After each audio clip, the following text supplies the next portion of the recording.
To begin now, the title of this morning's opening session is Economic Policy, the Dinar and the Challenge of Growth. It is moderated by Raya Jalabi with the Financial Times. She will introduce our panelists. Good morning, everyone. We're going to get started if everyone can just take their seats. I'm Raya Chalabi, the Financial Times Middle East correspondent. It's a pleasure to be back with you today, and welcome to the second day of the Sully Forum. As the title suggests, today is all about the dinar and the challenges of economic growth in Iraq. It's a country flush with potential but rife with challenges in 2023. It's a pleasure to share the stage with our distinguished panel of guests who will attempt to unpack the issues at hand. So with us today we have His Excellency Mohammed Tamim, Iraq's Minister of Planning, His Excellency Qubad Talabani, the KRG's Deputy Prime Minister, His Excellency Ali Allaq, the Governor of Iraq's Central Bank, David Berger, the US Embassy's in Baghdad's Chargé d'Affaires, and Basim Abdurrahman, the CEO of KES Company, an Iraqi green tech startup. I've chosen to do the panel in English today to avoid switching between languages and confusing everyone with the headsets, so please bear with me. We've only got an hour to address a wide variety of topics, so to keep things moving, I'll address several questions to the panelists, and then if time allows, we'll turn to audience questions. So please continue to submit your questions using the hashtag online. So let's start with the hot topic on everyone's mind, the dinar. So Mr. Allaq, the dinar crisis has hit Iraqis who are not used to fluctuations in the currency this drastic, particularly hard. The increase in the exchange rates on the parallel market has added even more pressure on everyday Iraqis, a result of some of the policies put in place over the last few weeks and months, including the devaluation of the currency, which in other countries has helped to lower prices, but not in Iraq that we've seen, as the economy remains so reliant on US dollars. Iraqis are currently struggling to access those dollars, and not because there's a shortage of supply, but because of difficulties in getting dollars into the market through clean and legitimate transactions. I also note the government's crackdown on money exchanges, which has exacerbated the problem. So do you think you're doing enough to address these challenges and soothe people's concerns? جزيلا. السلام عليكم جميعا ورحمة الله وبركاته.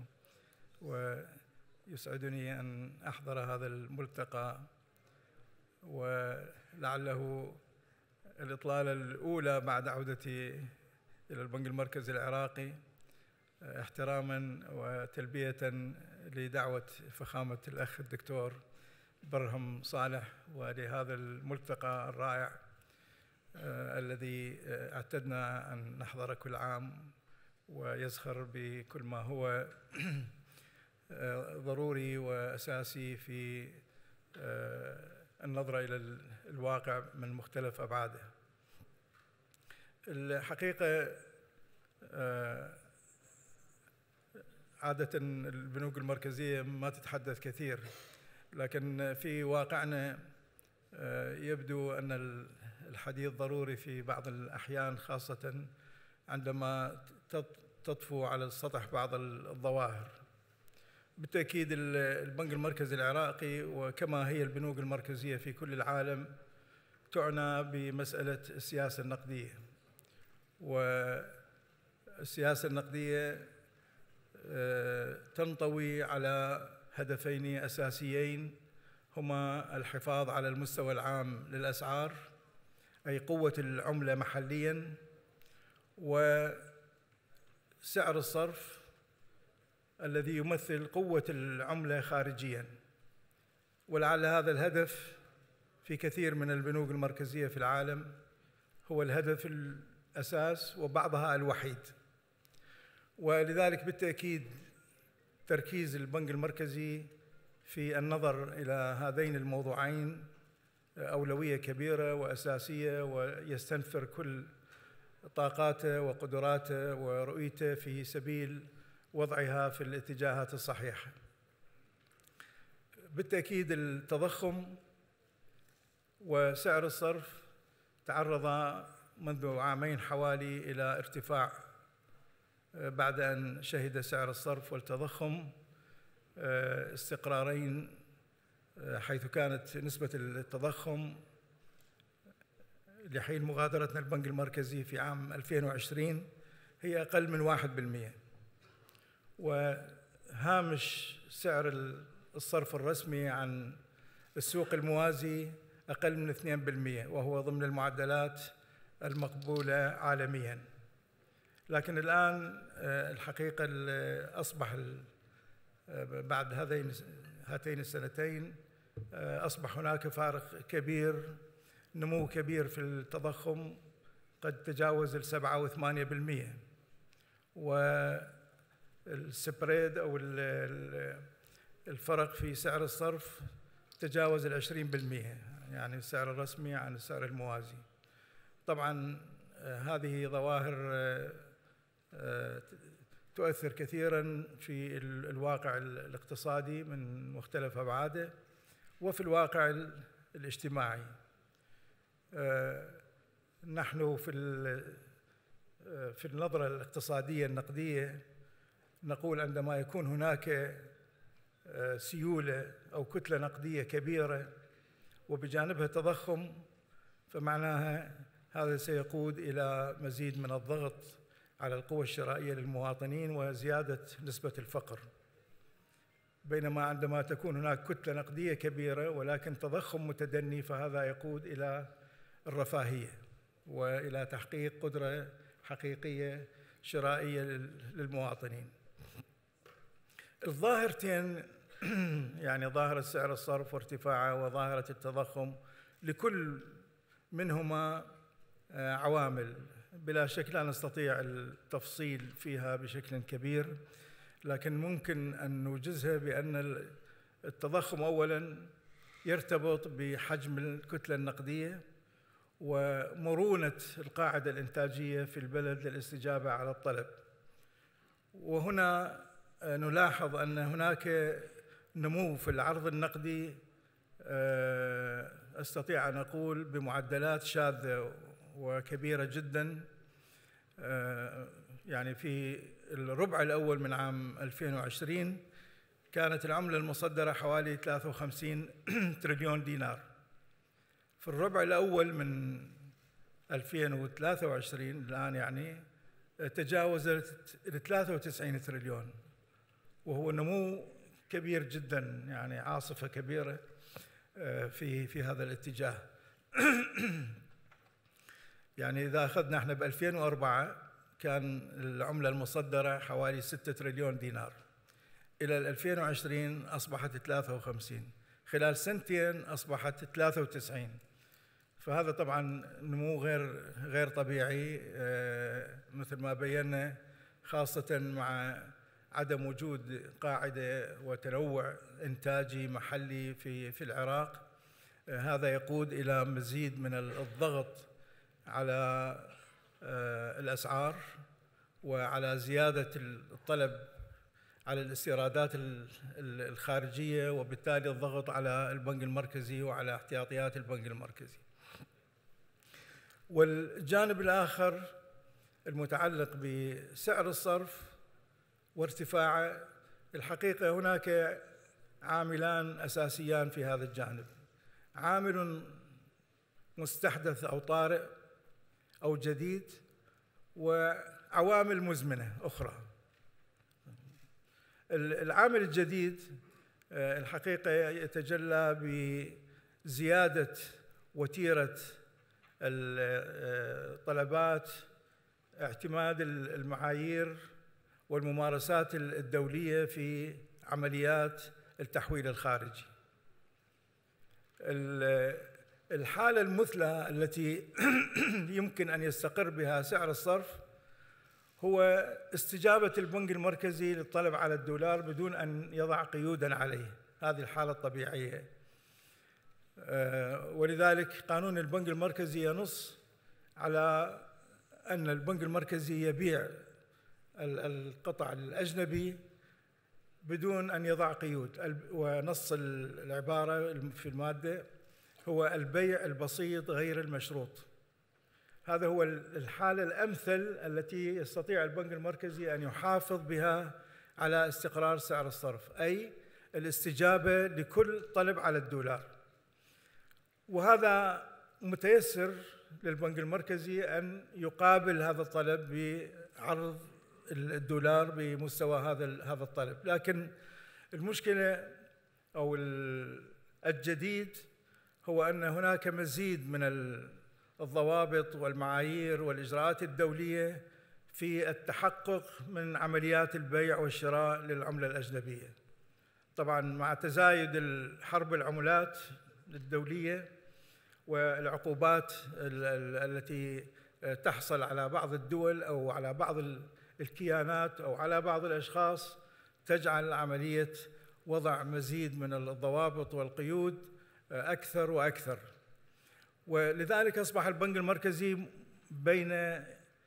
يعني في عملية توازن معقدة بين أن يحقق البيع البسيط غير المشروط حتى لا يجعل هناك مجال لفرق السعر أو المضاربة، وبين تطبيق هذه المعايير التي تتطلب التمحيص والتدقيق والمراجعة لكل العمليات.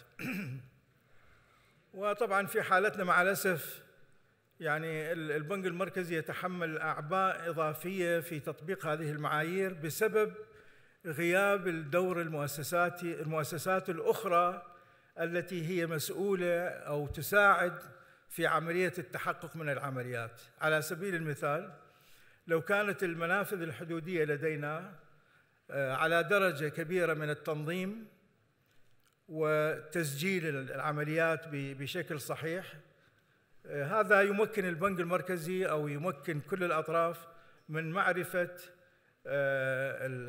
الدولار الخارج ومطابقته مع هذه العمليات.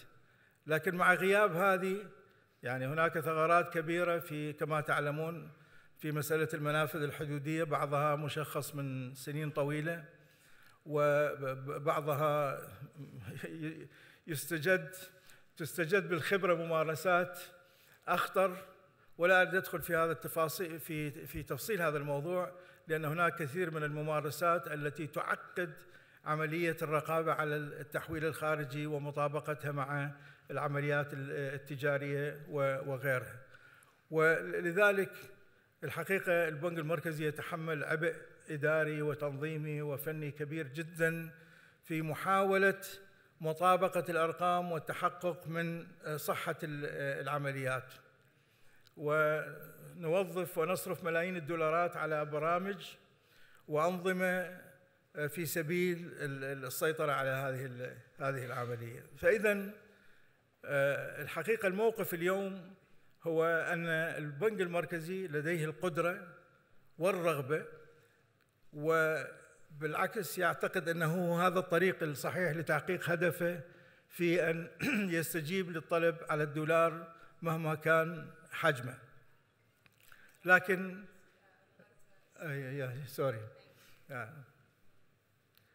just to finish my... If you would like to finish, yes, and then we have to move on. ولذلك البنك المركزي الآن مثل ما بينت في موقف يستطيع أن يعرض الدولار على مستوى الطلب، لكن الذي يقلل هذا العرض هو لا تزال فئة من التجار وغيرهم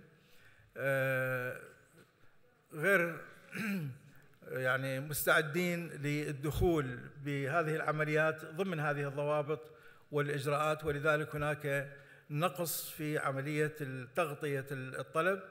يعني إذا نمشي على المعدلات الموجودة في الطلب على الدولار عن طريق الحوالات والاعتمادات، فهي لا تغطي إلا نسبة ضئيلة من التجارة الحقيقية للعراق، ولذلك هذه الفجوة الآن نحاول ردمها من خلال إيجاد وسائل متعددة لكسب هؤلاء ودخولهم في العملية ضمن ضوابطها الصحيحة.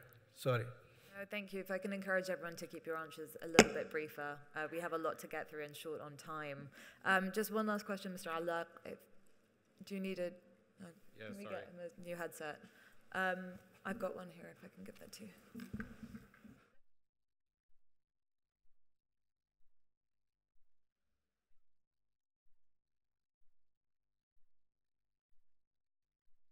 One more question from Mr. Allaq, if you can keep it quite brief. Thank you. With the new budget, there's going to be a 63 trillion dinar deficit. How's the government going to finance this deficit rather than coming to you at CBI, which, as we note, is an independent entity, and the 3 other government-owned banks to take up more of that liquidity?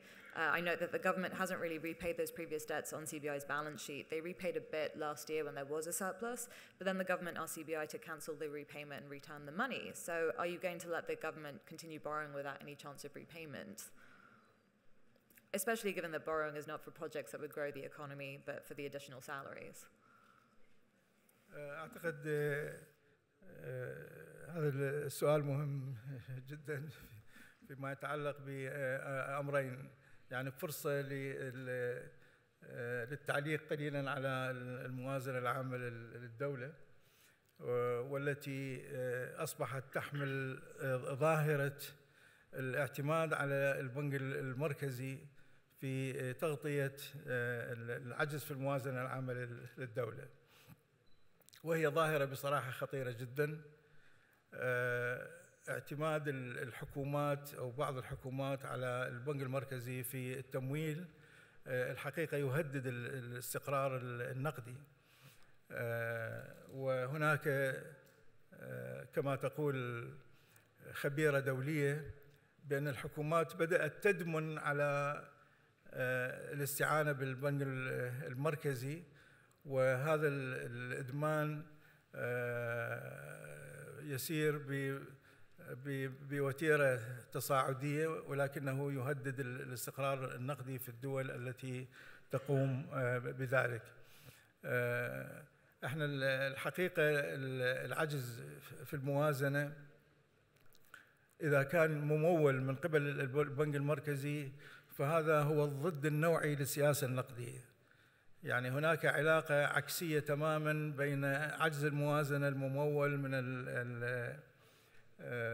البنك المركزي والسياسة النقدية، لأن هذا يعني في الحالة العراقية بأن الحكومة تأخذ من البنك المركزي تسحب مرتين.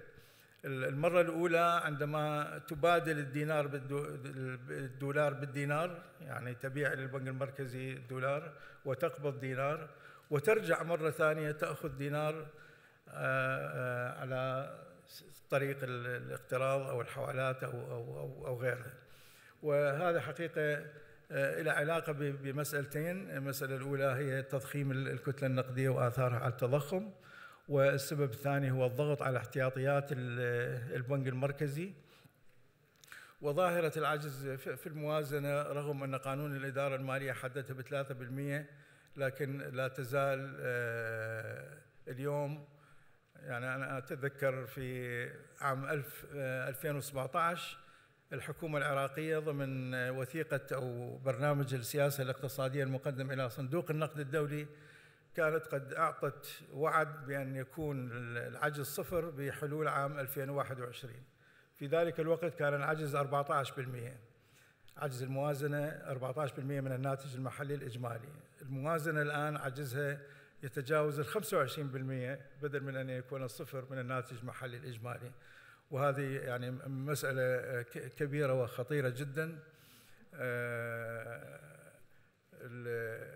اللجوء إلى البنك المركزي لمعالجة الاختلالات في السياسة المالية ظاهرة خطيرة تستوجب التوقف عندها، لأنه الحل هو في تصحيح الاختلالات في الهيكلية الاقتصادية والسياسة المالية، وليس عبر الضغط على البنك المركزي بتمويل عجز الموازنة عن طريق تغيير سعر الصرف أو عن طريق الإقراض. هذا موضوع بصراحة كبير جدا، يمكن أن يكون محل نقاش واسع على مستوى وطني وتفهم كبير من قبل الجهات المعنية من البرلمان ومن الحكومة. الكثير تعتقد بأن احتياط البنك المركزي هو فائض لدى البنك المركزي، وهذا الفهم الحقيقة يقود إلى قرارات وسياسات خطيرة جدا، لأنه هو يمثل غطاء العملة المحلية، وهو يمثل الدفاع عن سعر الصرف. فيما يتعلق ب If you'd like to finish, that we can move on to the next question. I'm so sorry, but we're really short on time. Is that all right? أنا أريد أتعلق بس على أيضا موضوع فيما يتعلق بالنسبة للتحويلات عن طريق التي بي آي للإقليم. كان هذا we'll get to that. But if you'd like to just wrap up with that last remark. أعتقد الآن الموضوع أصبح يعني واضح، وهناك اتفاق في هذا الإطار، وفعلا يعني عملية التحويل تتم الآن بشكل سلس، ولا توجد مشكلة في هذا الجانب إن شاء الله. Thank you. Let's move on to Mr. Berger. US officials and Finance Minister Taif Sami have publicly said that the implementation of the new banking regulations were in the works for more than 2 years, but it does beg the question, why did the implementation come down when it did? To the outside observer, it seemed to coincide with the start of the new premiership, as well as the uncovering of the so-called heist of the century, where, to remind everyone, $2.5 billion was spirited away from the country's tax authority. So what would be your response? So I'd like to be very clear and explicit. First of all, thank you very much for the invitation to be here. Thank you very much, of course, to Dr. Barham and the entire team here at AOIS. I want to be very clear that to answer the question very directly, there was no relationship between the timing of the implementation of the action plan.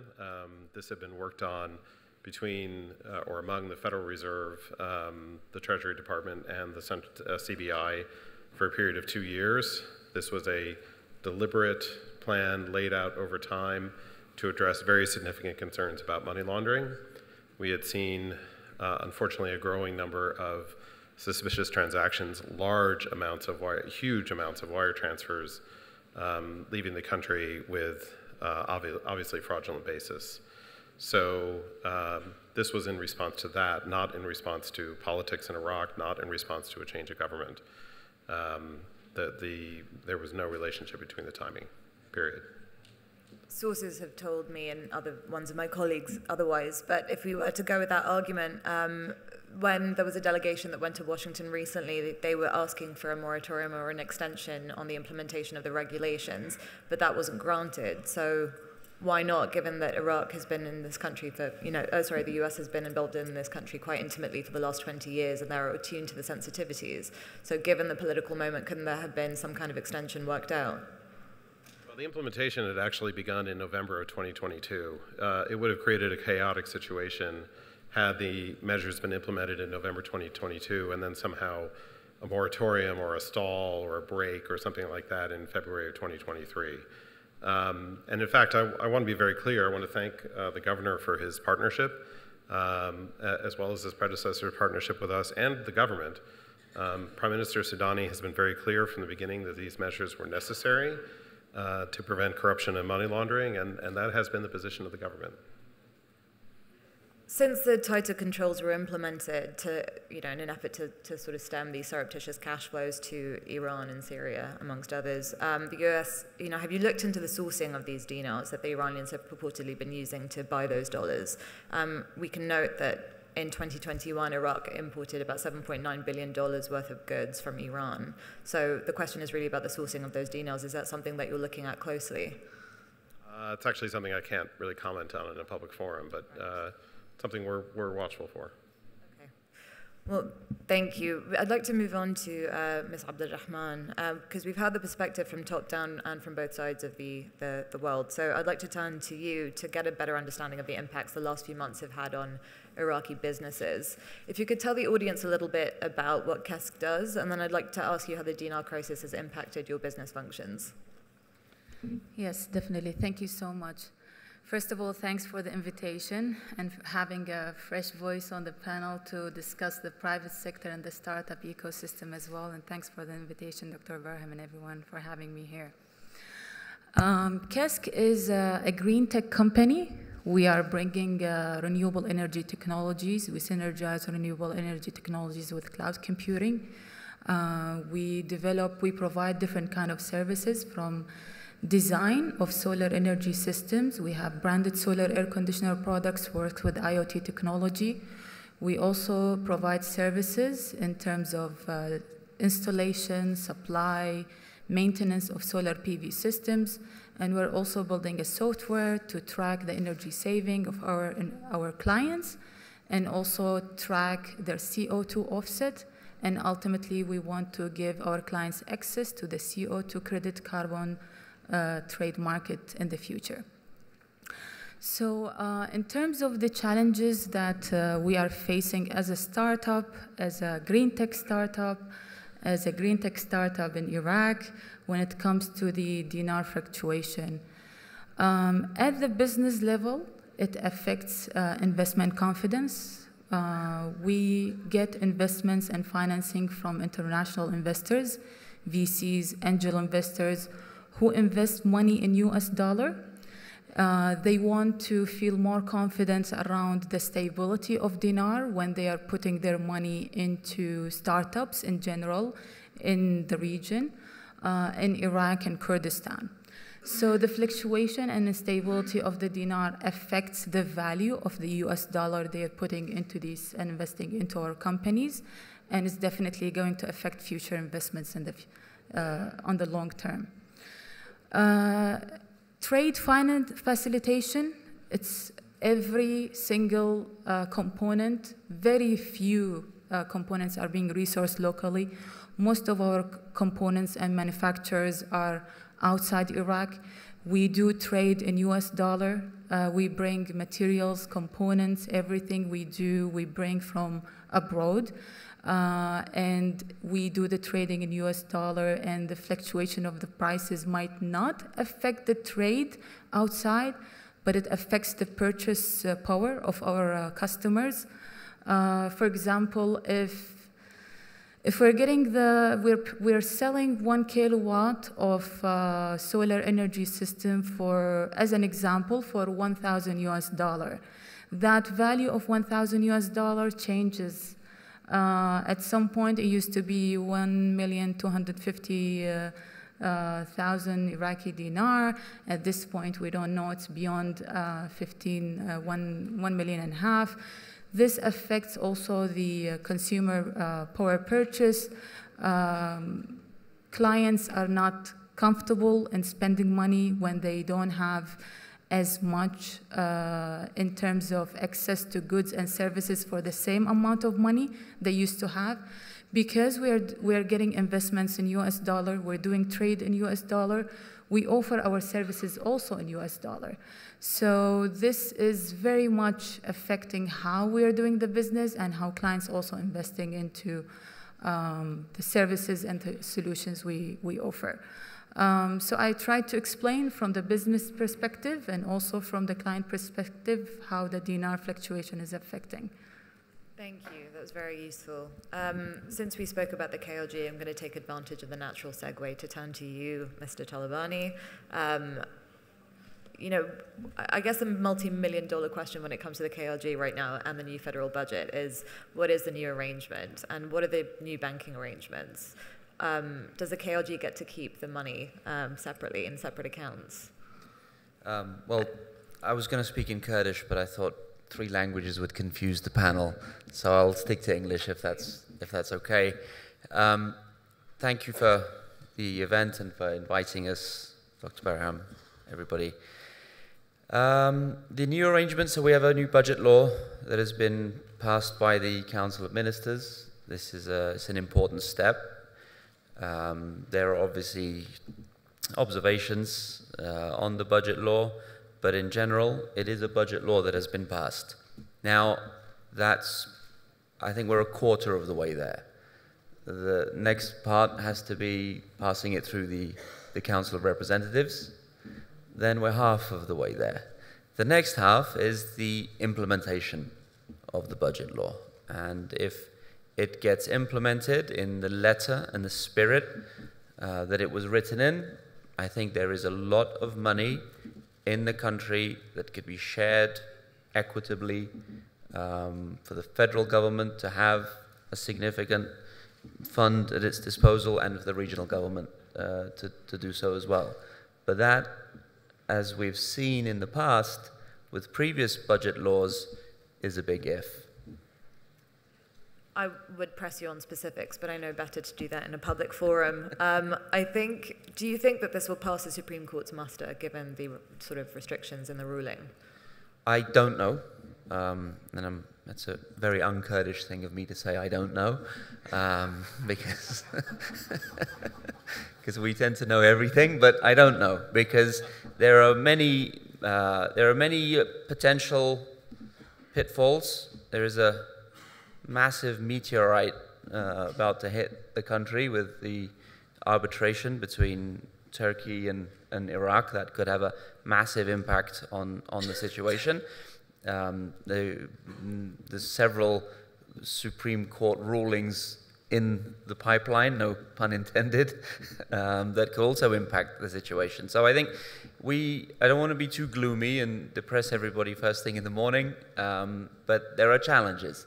And I think that the closer the federal government and the regional government are to each other, the more likely we are to overcome these challenges. Am I correct in thinking that the 400 billion dinars that was recently transferred to the KRG was in the form of a loan and not an allocation? Because some people would argue that that seems like a cosmetic workaround to be able to acquiesce to the FSC ruling. So, given that, there are some who raise the specter that the new arrangement with Baghdad will similarly rely on cosmetic approaches. Look, I think we can't live with cosmetic arrangements anymore. We need to finalize once and for all the oil policy in this country. For years, we've been patching up this country with budget laws, with side agreements, with kind of well-intentioned agreements, but we've always fallen short when it comes to the oil side of it. Is the oil regime in Kurdistan legitimate or not? The federal court ruling has ruled a certain way. What does that do? So I think we will never address the financial problems between Kurdistan and the rest of the country until we have an oil law. An oil law that is very explicit in terms of the roles and responsibilities of everybody involved. Who's in charge of looking for oil? Who's in charge of extracting the oil? Who's in charge of exporting the oil? And who's in charge of selling the oil? And then who's in charge of receiving the money from the sale of that oil? And then who's in charge of distributing that money, hopefully equitably? I think that's the fundamental issue that we need to address. I don't think this budget law, as good or as bad as it may be, addresses that issue. Since you bring that up, I mean, I think Trafigura ended its oil export deal with the KRG, and the company said that it was still owed $273 million under the prepayment contract, which the KRG allegedly refused to renegotiate. And so, given the history of issues on payments, and what you just said about the sort of lack of legislation, how do you maintain investor confidence in the KRG's oil and gas sector, both politically and institutionally, given all of these issues?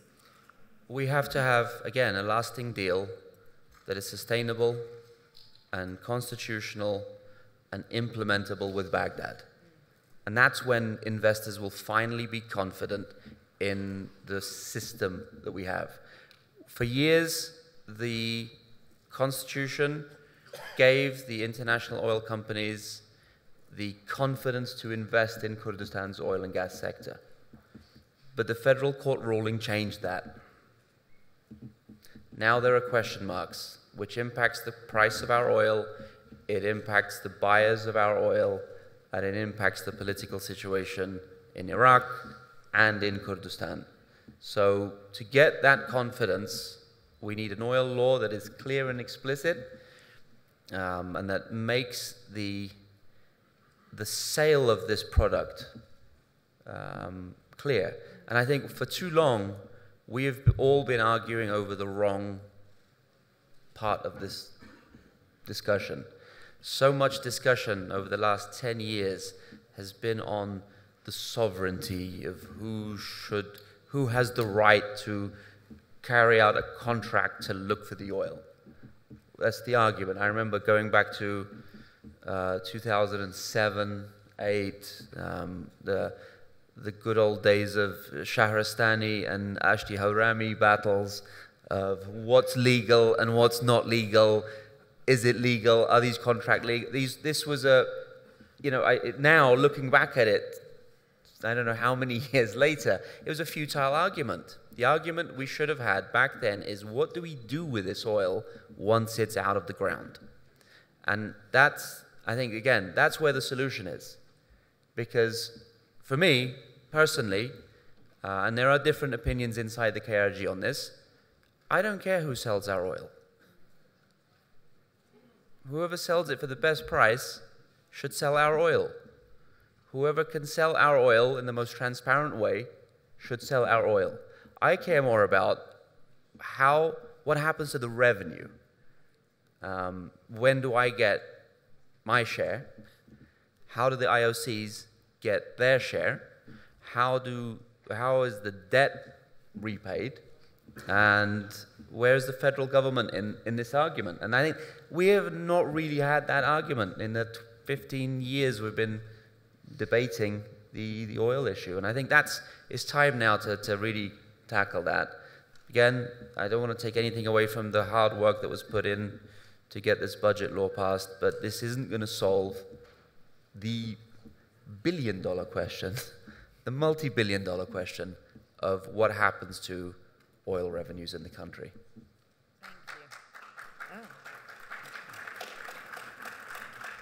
We got applause for that controversial opinion.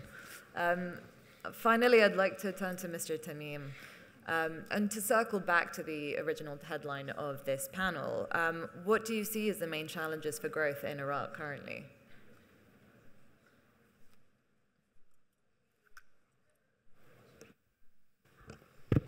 بسم الله الرحمن الرحيم. في البدء أتوجه بالشكر الجزيل للدكتور برهم على هذه الدعوة الكريمة والحضور بهذا الملتقى المهم الذي يسلط الضوء على الكثير من التحديات التي تواجه البلد وتواجه المنطقة أيضا. حقيقة السؤال كان مختصر وقصير، لكنه سؤال كبير يحتاج إلى حديث طويل. التحديات والتي تواجه النمو، كلفت بإعداد موازنة عام 2023 و24 و25 بعمل صعب استمر لحوالي 3 أشهر، وكنا أمام خيارات محدودة وأمام تحديات كبيرة. ابتدأنا في قضية إعداد الموازنة بالذهاب باتجاه تحديد ما هي الأولويات وفق البرنامج الحكومي بشكل واقعي. لكن في الحقيقة عندما ذهبنا إلى الإنفاق وجدنا أن الإنفاق قد تضخم بشكل كبير يقابله محدودية في الموارد. هذا الأمر دفعنا بضرورة إعادة النظر بأبواب الإنفاق وضرورة تحديد هذه الأبواب بشكل ينسجم مع توجهات الحكومة. لهذا في خلال 3 أشهر، ربما لا أبالغ إن قلت وضعنا أكثر من 5 أو 6 نماذج لموازنة اتحادية للحكومة العراقية على مستوى السنة الواحدة. التحديات التي تواجه حقيقة النمو في العراق هي ما أشار لها البرنامج الحكومي بضرورة التعامل معها بشكل مباشر. هي أبرز هذه التحديات هو الإنفاق التشغيلي، وقد أيضا لا ألوم أحد، لكن لسبب بسيط جدا، كوني جزء من هذا النظام السياسي منذ 20 عام. الإنفاق الكبير وتأجيل الكثير من الجوانب المالية وضرورة معالجتها جعل هذه الحكومة تواجه تركات كثيرة للحكومات التي سبقت، منها تسديد الدين الخارجي والداخلي، منها زيادة الإنفاق على التشغيلية. القضية الأخرى زيادة الكتلة النقدية التي وفق الموديل الاقتصادي والنموذج الاقتصادي يجب أن يكون مصاحب لها عملية تضخم كبيرة.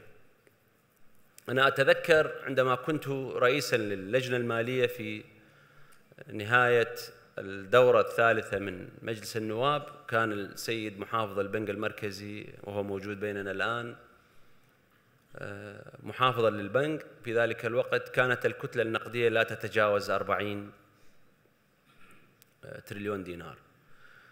في بداية تشكيل هذه الحكومة توجهت في السؤال في إدارتي لإحدى جلسات المجلس الوزاري للاقتصاد للمحافظ السابق، تحدث لي عن 84 تريليون دينار ككتلة نقدية. اليوم أتفاجأ بأن الرقم الحقيقي للكتلة النقدية 93 تريليون. هذه التعامل مع هذا الكتلة النقدية الكبيرة التي أستطيع أن أشبهها بجبل وجليد متحرك ربما ستكون إحدى التحديات التي تواجه الحكومة. قضية الطاقة والوقود الإحفوري والغاز المصاحب وقضية حرق الغاز، كل التقارير الدولية تشير إلى أننا ما نستورده من الغاز الآن ربما الذي نحرقه أكثر منه بمرة مضاعفة. توجه هذه الحكومة باتجاه جولة التراخيص الخامسة وهو الاستثمار في الغاز المصاحب ربما هي أحد الخطوات الجريئة لهذه الحكومة، رغم أن هذا المشروع قد تأخر منذ حوالي 4 سنوات. قضية البطالة ومعالجة البطالة أيضا هي تحدي كبير للحكومة، برنامج باتجاه تنمية القطاع الخاص ومكافحة الفساد وأتمتة النظام المالي وأتمتة أيضا نظام الضرائب والمنافذ الحدودية. قضية الطبقات الهشة أيضا لم تكن غائبة عن الحكومة.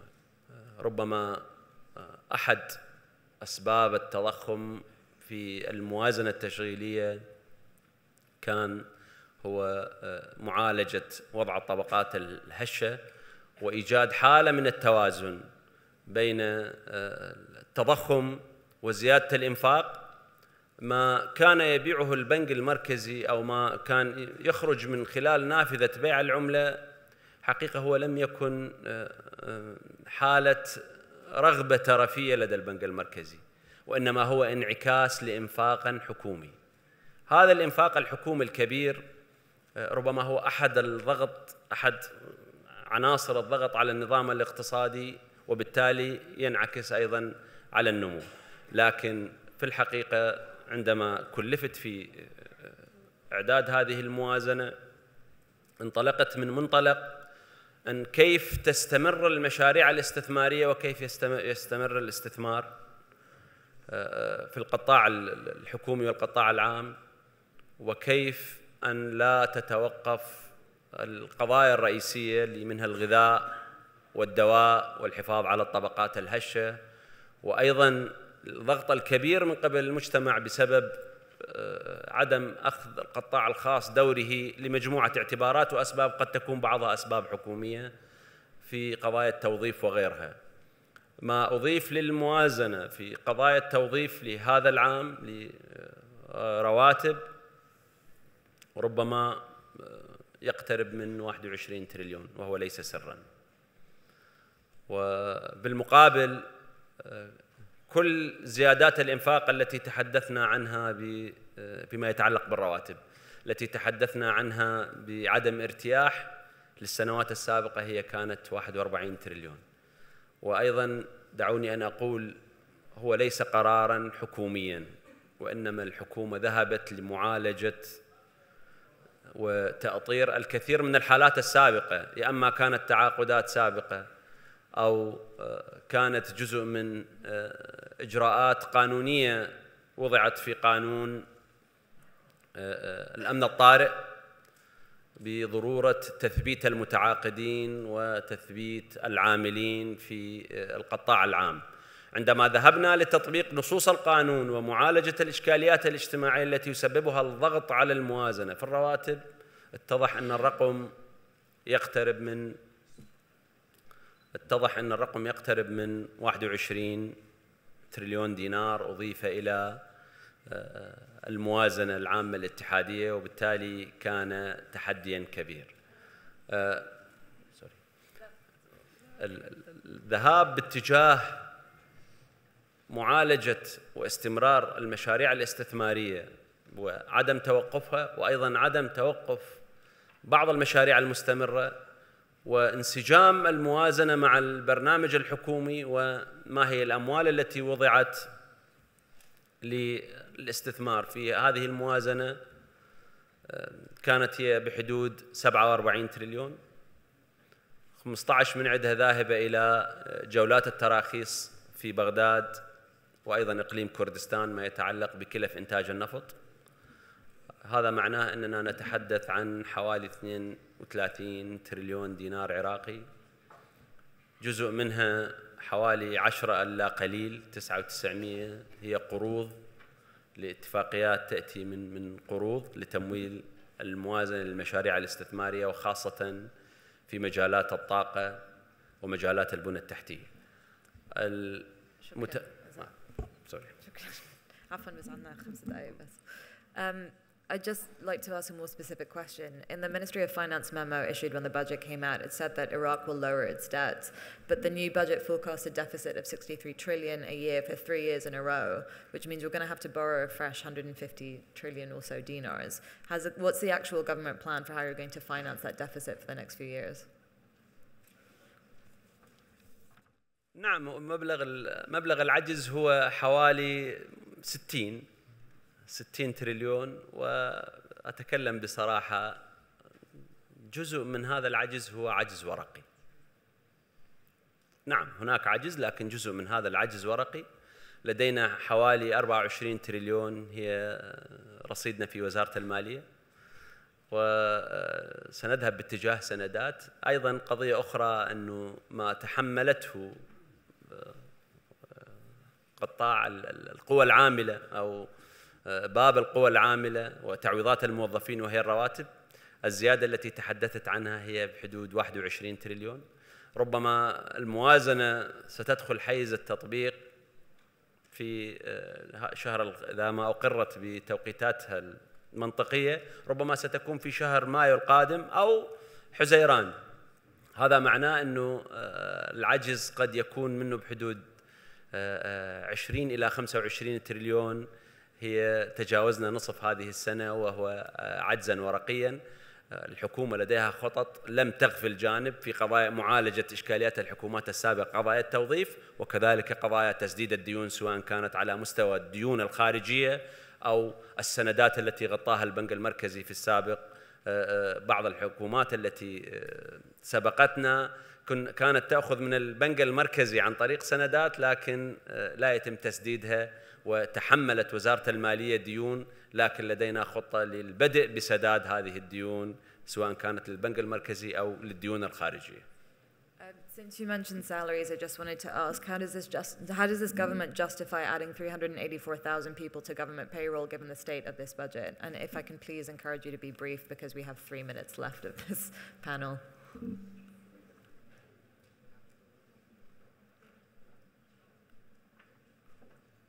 لا أعلم، ربما إشكال هناك في أنه ما هو 3000، لكن خلي أعود إلى أصل السؤال. أصل السؤال أنه إحنا أضفنا لهذه الموازنة 21 تريليون دينار عراقي للرواتب، وتبريرنا لهذا الأمر هي ليست قراراً حكومياً، كان قراراً للبرلمان السابق، وكان قرار ل3 حكومات متعاقبة أو حكومتين لكي أكون منصف. حكومة سيد عادل عبد المهدي عندما أضافت الكثير من التظاهرات والتفتت لها في اللحظة الأخيرة، وأيضا حكومة السيد الكاظمي، وأيضا البرلمان في قانون حكومة السيد الكاظمي، والبرلمان عندما أضاف قانون الأمن الطارئ وأكد على ضرورة تثبيت المتعاقدين. هذه الحكومة أقولها بكل صراحة لم تتخذ قراراً واحداً لتعيين شخص واحد، حتى إن كان في مكاتب الوزراء أو مكاتب الحكومة الجديدة. القرارات التي إضافة المبالغ التشغيلية إلى الموازنة كان لمعالجة قرارات لحكومات سابقة وبرلمان سابق أيضاً، حتى أكون دقيق وصريح ومختصر في الإجابة. I'm going to take a couple of questions from the audience. To Mr. Talabani, we have a question from Professor Toby Dodge. And I quote, "Did I just hear Deputy PM Talabani step away from the KRG's interpretation of the Iraqi constitution?" No. No, I did not step away from the KRG's interpretation of the constitution, because the constitution is not clear about who has the right to sell. The constitution is quite clear about how you differentiate between existing fields as of the time that the constitution was written and future fields. It talks about the management of those fields, but there's nothing that gives clarity on the export and sale. So I think I'm in line with my own belief, and also I think many legal experts that have differentiated those two elements of the oil process. Go on. No. Go on, I know. I mean, Go on, I know. Is the solution just sell? Is the more logical solution to sell through SOMO? In my opinion, I will caveat that, this may not be the opinion of the Kurdistan Regional Government, but in my opinion, we need to restructure SOMO, create a new marketing entity that is federal with regional participation, that markets and sells the oil of the country. And that then gets out of this kind of game of us, you know, we were thankful for the traders that traded our oil in that period, but we need to cross this period. We need a new system, a new organization that can market the oil, sell the oil, and then we need a new entity to redistribute the revenues of that oil. And I think that, for me, that's the long-term, sustainable, constitutional, and implementable solution to this problem. Thank you. And one question from Professor Yasser al-Mansouri, the president of the University of Kufa, who asked to Mr. Allaq, can the CBI pay part of the monthly salary, say 50 or 25%? Would that strategy affect the stability of the Iraqi dinar? Should I repeat? So from Professor Yasser al-Mansouri, from the president of the University of Kufa, can the CBI pay part of the monthly salaries, say 50 or 25%? Would that strategy affect the stability of the Iraqi dinar? الحقيقة لا نريد أن نعالج الموضوع بما يعمق المشكلة أكثر. طبعا هذا خيار موجود يعني متاح لنا، لكن لا نريد أن نستخدم مثل هذا الخيار، لأن واحدة من المشاكل اللي نواجهها في موضوع بيع الدولار وخاصة النقدي هو دولرة السوق. يعني وهي حالة غريبة يعني غير مألوفة أن شخص يدفع بعملة بلد آخر في بلده، ولذلك نحن نقف مع الحكومة وسنتخذ الخطوات القانونية اللازمة لأن تكون العملة الوطنية هي العملة السائدة بالاستخدام الداخلي بدلاً من عملة الدولار النقدي. يعني المشكلة لأن المشكلة الأكبر لدينا هو في موضوع الدولار النقدي، يعني إضافة إلى مسألة التكاليف الباهظة اللي يتحملها البنك المركزي بنقل كميات من الدولار من الولايات المتحدة إلى العراق بشحنات مستمرة وما يكتنف ذلك من مخاطر، وأيضا يعني توجه العالم نحو مغادرة النقد في المعاملات، حتى أن بعض البنوك المركزية ليست لديها أصلا هذه، يعني إذا أردنا نطلب يورو بالنقد يستغربون. إذا أردنا نحل مثلا نأخذ جزء من احتياطياتنا باليورو النقدي حتى نستخدمه بدل الدولار، ما موجود بنك مركزي في أوروبا يعطي دولار كاش يشحن يورو كاش. فلذلك نحن بالعكس توجهنا هو نحو أن أن يكون الدينار هو العملة السائدة داخل البلد. خارجيا ما عندنا مشكلة في التحويلات، سواء كانت الشخصية أو التجارية أو الاستثمارية، وإحنا كل يوم نفتح يعني باب لتسهيل هذه الأمور. أعتقد الحزم البنك المركزي اللي طرحها هي تغطي كل الحاجات الموجودة، والمواطن حتى في سفره يستطيع، وفرنا كل أنواع البطاقات التي يمكن أن يستخدمها بالسعر الرسمي بدون الحاجة أن يحمل كاش. فلذلك هذا حقيقة هو توجهنا، ولا ينسجم مع التوجه أن نوزع دولار كرواتب أو غيرها على المواطنين. يعني هذا مثل أشبه بواحد يتعمد في أن ينزل علم بلده. يعني العملة لها رمز للسيادة ولعنوان البلد يعني. I'm being encouraged to wrap this up, but I'm so sorry that we didn't get some more questions because I have lots coming in now. But I'd like to thank the distinguished panelists for their insights, and thank you everyone for your questions. That's it for today.